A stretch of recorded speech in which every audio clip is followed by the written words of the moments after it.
स्वागत है दोस्तों आपका हमारे चैनल अनसुनी अनुराधा के सुने अनसुने किस्सों में।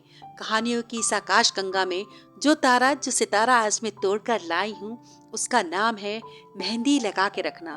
वादा है मेरा आपसे हर वो कहानी जिसमें होगा एक जाना पहचाना सा कोना, जहाँ छिपी होगी आपकी कोई याद, वो पल जो बस अपने थे। जम्मू हाईवे से थोड़ी ही दूर जहाँ पर बस्ती शुरू होती है, बस वहीं कुछ दूर चलकर एक छोटा सा बाजार, जहाँ घूमने फिरने आने वाले यात्री बैठकर कुछ देर आराम करते थे, चाय चिप्स और खास करके मैगी का मजा लिया करते थे। शहर की दौड़ भाग से दूर ठंडी साफ हवाएं, जो आंखें कंप्यूटर लैपटॉप पर काम करते करते थक गई थी, अब वो भी अपनी नज़र का चश्मा थोड़ी देर उतार कर इन वादियों की असली प्रकृति का मजा लिया करते थे। आधे घंटे का आराम कब 1.5 घंटे में बदल जाता था, इतने मजबूत थे इन वादियों के धागे जो उन्हें जकड़ लेते थे, पकड़ लेते थे। यहाँ शहर की तरह लिपटी चुपड़ी बातें प्रेम कहानियां नहीं बनती, यहाँ पक्के मजबूत रिश्ते बनते हैं। हर चीज साफ शुद्ध, फिर वो यहाँ का चाहे पानी हो या किसी को पाने की रस्म। कि छोटे से बाजार में दो दुकानें भी हैं, रमेश और धर्मेंद्र की। दोनों पक्के दोस्त, परिवार जैसे, बिल्कुल पक्की यारी इनकी। और बड़ी बड़ी इनकी जिम्मेदारियां, हालांकि इनका छोटा सा परिवार था लेकिन उसकी जिम्मेदारियां बहुत बड़ी बड़ी थी, जो कभी निभाने में इन्होंने लापरवाही नहीं करी। दिन पर दिन और गहरी होती जा रही इनकी दोस्ती अब बरसों पुरानी हो गई थी कि न जाने कब धर्मेंद्र एक दिन यूं ही अपने दोस्त राजेश के सामने एक जिक्र छेड़ बैठता है कि बिटिया भी अब बड़ी हो रही है, उसके बारे में भी सोचना है, घर भर की तलाश करनी है। कि राजेश कुछ सोचते हुए धर्मेंद्र से कहता है, अगर तुम्हें बुरा ना लगे तो एक बात कहूँ। हाँ हाँ बोलो ना, क्या बात है। कि अगर तुम ठीक समझो तो पहले घर पर पूछ लेना, इतनी कोई जल्दी नहीं है। धर्मेंद्र हंसने लगता है, राजेश कहीं तू वही तो नहीं सोच रहा जो मैं सोच रहा हूँ। और दोनों एक दूसरे के गले मिलने लगते हैं। इतनी बरसों की जो दोस्ती थी, तो एक ही बात को समझने में ज्यादा वक्त नहीं लगता था। आज घर जाकर दोनों दोस्त ये खुशखबरी घर पर सुनाते हैं। आज दोनों घरों की बत्तियां देर तक जल रही हैं, आने वाली रोशनियों का स्वागत जो करना है। तो तय रहा अगले साल दोनों की पढ़ाई पूरी होते ही बस फिर शादी कर देंगे। बस अभी तो छोटे हैं, दोनों बच्चे हैं, पढ़ रहे हैं, कोई बात नहीं, ये तय हो जाएगा, तारीख निकलवा कर हम शादी कर देंगे और हमारी दोस्ती पक्की और पक्की हो जाएगी। साथ ही ये भी तय हुआ कि आने वाली बड़ी पूर्णमासी को एक छोटी सी रस्म कर देते हैं। दोनों बच्चे शुरू से एक दूसरे को जानते थे, इसलिए स्वीकार करने में कोई दिक्कत नहीं थी। आज बड़ी पूर्णमासी थी। घाटी में बड़ा मेला लगता है, घर घर में मंगल गूंजते हैं। चारों ओर काले बादल कहीं ना कहीं छाए हुए थे, लेकिन धूप उन्हें छिड़क देती, जैसे बादल एक शैतान बच्चे की तरह झुंड में आते और फिर कहीं इधर उधर भाग जाते। नंदिनी के पास अरमान का फोन आता है, आज बड़ी पूर्णमासी है, घाटी में मेला लगा है और मैं अपने दोस्तों के साथ मेला देखने जाऊंगा। कि नंदिनी झल्लाकर बोलती है, आज भी जाना है, आज भी जाना जरूरी है। अरमान हंसता हुआ कहता है कि अरे तुम समझती नहीं हो, अगर नहीं जाऊंगा ना तो अभी से वो लोग मेरे पीछे पड़ जाएंगे और मुझे ताने देंगे कि अभी से बीवी की गुलामी कर रहे हो। सच, तेरी कसम, जल्दी आ जाऊंगा। अब नंदिनी अरमान को छेड़ती है और हंसते हुए कहती है, ठीक है चले जाओ, लेकिन गुलामी तो फिर भी करनी पड़ेगी। यही वो छोटी छोटी यादें होती हैं जो जिंदगी का एक बड़ा सहारा बन जाती हैं।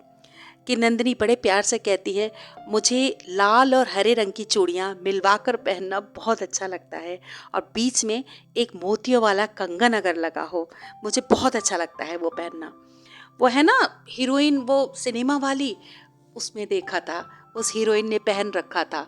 तो मुझे लगा जब मुझे मेरा हीरो मिल जाएगा तो मैं भी उससे ऐसा ही लाल और हरी चूड़ियाँ मिलवाकर और बीच में मोतियों वाला कंगन मंगवाकर पहनूंगी। अरमान धीरे से बोलता है, तो क्या मिल गया तुम्हें तुम्हारा हीरो? नंदिनी कुछ जवाब नहीं देती और फोन काट देती है। अरमान बार बार फोन मिलाता है, इस बार नंदिनी उठा लेती है और कुछ नहीं बोलती। कि अरमान भी बोल देता है अपनी बात बिना कुछ कहे, कि उस हीरोइन के हाथ में वो लाल और हरे रंग की चूड़ियां मिलवाकर पहनना और बीच में वो मोती वाला कंगन मुझे भी बहुत अच्छा लगता है। लेकर आऊँगा तुम्हारे लिए। लेकिन हाँ, उस हीरोइन ने हाथ में मेहंदी भी लगा रखी थी, तो तू भी मेहंदी लगवा के रखना। और अरमान अपनी बात कहकर फ़ोन काट देता है। नंदिनी की आंखों में आने वाले कल के सपने तैरने लगते हैं कि एक जोरदार आवाज शैतान बच्चों की फिर से काले बादल खूब ऊधम कर रहे थे। शाम का नज़ारा आज देखे नहीं बन रहा था। घाटी की रंगीन रोशनियों इतनी खूबसूरत लग रही थी कि चारों ओर से रंगीन साड़ी में लिपटी एक लड़की सी लग रही थी। तेज तेज बजती पहाड़ी धुनें, मेले का बढ़ता शौक और ऐसी रौनक कि चारों ओर आज घाटी बहुत ही खूबसूरत लग रही थी। दोनों परिवार साथ बैठे थे, खूब हंस रहे थे। पुराने दोस्त और गहरा अपनापन।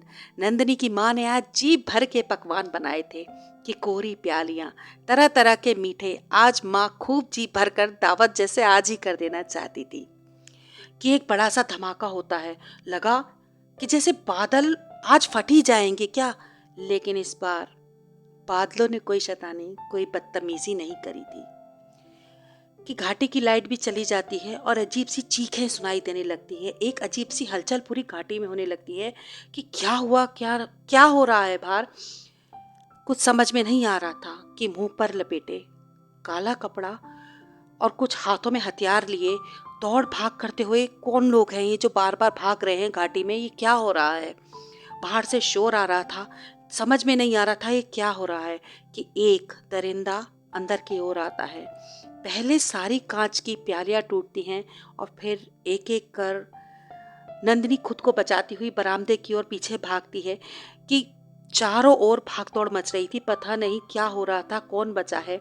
लगभग आधे घंटे तक घाटी में गोलियां चली। लकड़ी के ढेर के पीछे छुपी नंदिनी कुछ झांकने की, कुछ समझने की कोशिश कर रही थी। अंधेरा होने के कारण कुछ दिखाई नहीं दे रहा था कि बस चीखें सुनाई दे रही थी। किसी को कुछ समझ में नहीं आ रहा था, कुछ पता नहीं लग रहा था कि अब एक जानी पहचानी सी आवाज दूर से सुनाई देती है। अम्मा, बाबा, धर्मेंद्र चाचा। ये तो अरमान की आवाज थी। वो बदहवास हुए दौड़ा चला आ रहा था कि नंदिनी ऐसे घमासान में एक अपनी आवाज सुन उसकी ओर भागी चली जाती है कि अरमान की आवाज, ये अरमान की आवाज है। और नंदिनी बहुत घबराई हुई थी। नंदिनी ऐसी आवाज डरावनी सुन बहुत बुरी तरह से समझ में नहीं आ रहा था क्या कर रही थी। क्या पैरों के बीच में आ रहा था, कुछ टूटने की भी आवाज आ रही थी कि अंदर क्या हुआ है, कौन है। नंदिनी देखना चाहती थी कि एक शिकारी, एक दरिंदा वहां छुपा बैठा था। एक लंबे चौड़े से कद का काला राक्षस आता है और दो गोलियां नंदिनी की आंखों के सामने अरमान की छाती पर दाग देता है। अरमान धरती पर गिर जाता है और कुछ उछलकर एक डब्बा सा नंदिनी के पैरों में आ गिरता है कि दूसरी ओर वो दरिंदा आया और नंदिनी को खींचते हुए लेकर गया। नंदिनी चीखती रह गई, अरमान अरमान करती रह गई कि वो जानवरों की तरह नंदिनी को घसीटते हुए ले जा रहा था।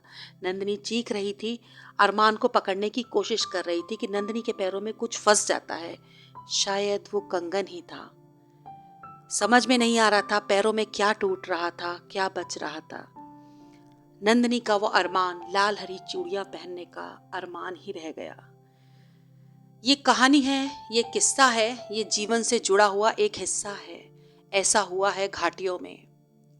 अनसुनी अनुराधा में आज इतना ही कि ऐसी जीवन की सच्चाई दोबारा लेकर मैं आपके पास फिर से प्रस्तुत होंगी। अभी के लिए मुझे दे आज्ञा। आप हमारे चैनल अनसुनी अनुराधा को लाइक, सब्सक्राइब, शेयर करना ना भूलें कि मैं इन कहानियों की श्रृंखला में दोबारा से हाजिर होंगी। अभी के लिए दें मुझे इजाज़त। धन्यवाद।